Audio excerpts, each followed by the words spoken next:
Chapter 22, Starting Sequence. After he went up the stairs and returned to the reception hall, Klein was about to bid Roseanne farewell when he heard the brown-haired girl mention briskly, "Captain says that you can come on Monday. He wants you to settle your household affairs first." "All right." Klein never expected the Nighthawk's management to be so humane and accommodating. It made him feel a little grateful. He was planning on waking early the next morning and making use of the opportunity to wander around, to visit Tingen University. He planned on informing the staff in charge of the interview that he was not participating in the follow-up interviews. After all, he had originally obtained the opportunity to make the interview because of his professor's recommendation letter. Regardless, it was basic courtesy to have formal closure. Even if it was not for himself, he had to respect his mentor's efforts. And in a world without telephones, where telegrams were charged by the character, and the fact that it would be too late to send a letter, he felt that taking the public carriage to the university was the most economical and suitable solution. Having received the captain's special approval, Klein did not need to tire himself out. He could wake up late and still make his way there on time. Klein was just about to take off his hat to bid Roseanne farewell when he suddenly thought of something. He looked around and suppressed his voice. "Roseanne, do you know what the starting point of the church's complete sequence is?" He had forgotten to ask old Neil. Roseanne's eyes widened as she looked at Klein in astonishment. "You wish to become a Beyonder? And was I that obvious?" Klein's body language betrayed him as he answered embarrassment. "Having learned that extraordinary and mysterious powers exist in the world, it's inevitable that I have some yearnings for it." "Oh my goddess, do you know how dangerous it is? Didn't Captain tell you? The enemies of Beyonders are not just cultists or dark warlocks, but themselves. People lose control nearly every year. Some even end up sacrificing themselves. Aren't you going to consider how your family will feel?" Roseanne's hand gestures amplified her tone as her reaction appeared overly agitated. "Klein, I think the better choice is to be a civilian staff. There's nearly no danger, and our salary increases every year. After a few years of work, you will have saved up much money, allowing you to rent a bungalow in the North Borough or in the suburbs. You can then marry a rich and charming lady and have a wonderful family, having adorable and naughty little angels." "Roseanne, stop. Hold up." Klein hurriedly stopped her in exasperation when he realized that she was changing the subject. "I just want to understand the basics for now." "All right." Roseanne fell silent for a few seconds as she lowered her gaze, feeling somewhat sorry. "Due to what happened to my father, whenever I face similar problems, I tend to be, a little agitated. However, to be honest, I'm filled with respect towards any man or woman who willingly wishes to be a Nighthawk." I understand," echoed Klein.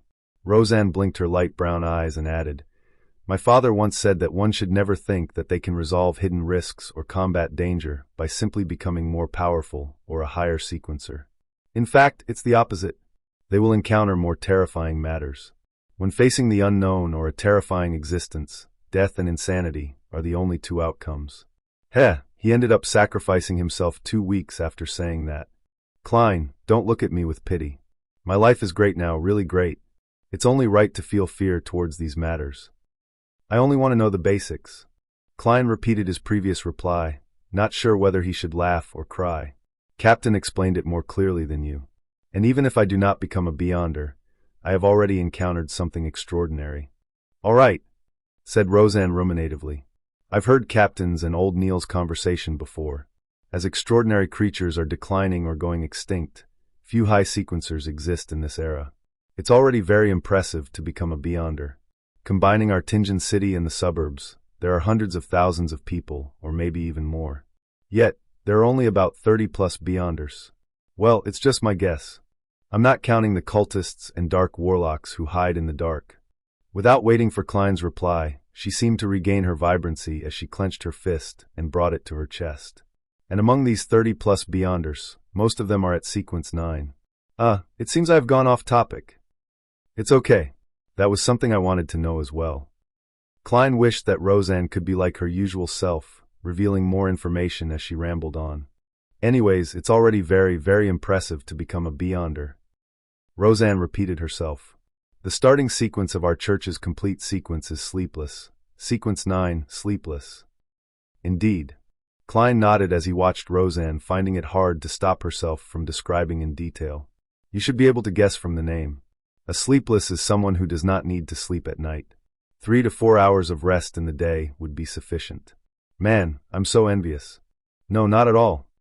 Sleep is a gift bestowed upon us by the goddess. It's the truest bliss. Where was I? All right. A sleepless can see through the darkness even without any lights. The deeper into the night, the more powerful they become. I mean more powerful in the aspects of their physical strength, their intuition, and their mental capabilities. However, although they can detect unknown dangers that lurk in the dark, they will still rely on demon-hunting bullets and other items to handle monsters they are unable to deal with via normal means. My father was once a sleepless. Without waiting for Klein to press on, Roseanne continued.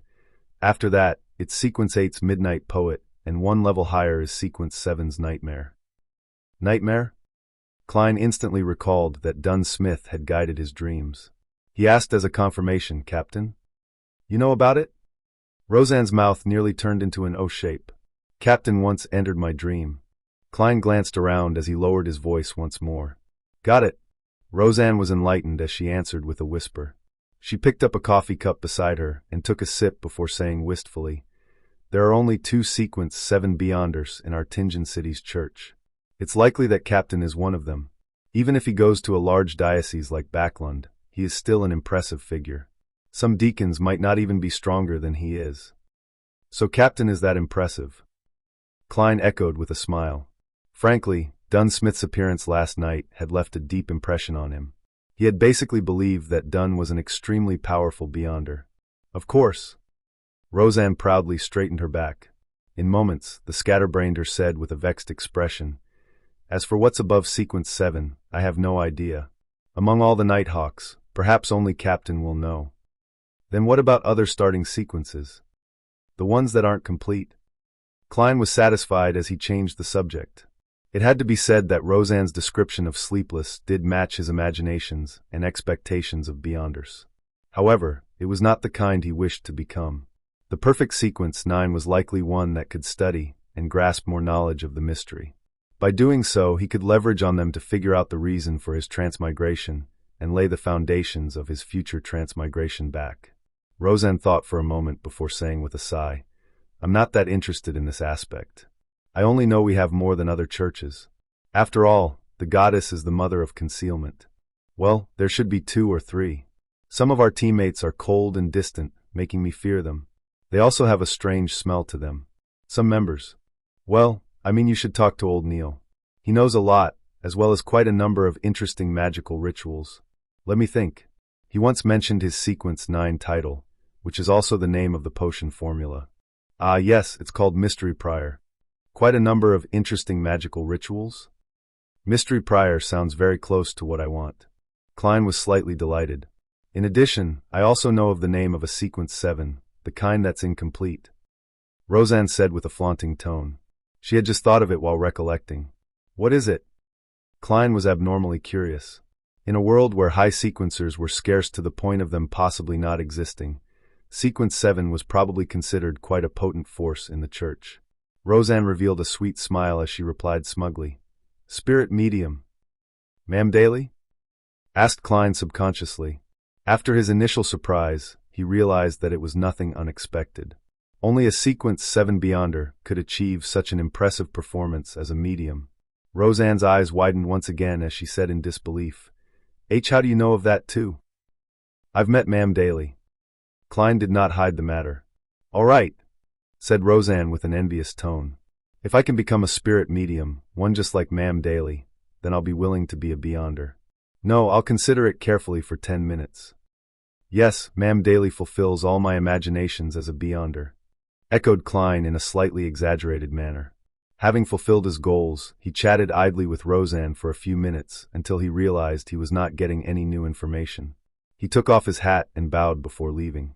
As he walked down the stairs, Klein suddenly stopped after taking a few steps. He reached out to pat the notes in his inner pocket. Immediately following that, he took out 12 gold-pound notes and clenched them tightly in his left palm. Then, he reached his hand into his pocket and refused to release or pull them out again. Without realizing it, a smile appeared on his face. According to the customs of the Foodaholic Empire, China, a treat to dinner was in order after earning money. It's time to give Melissa a treat tonight.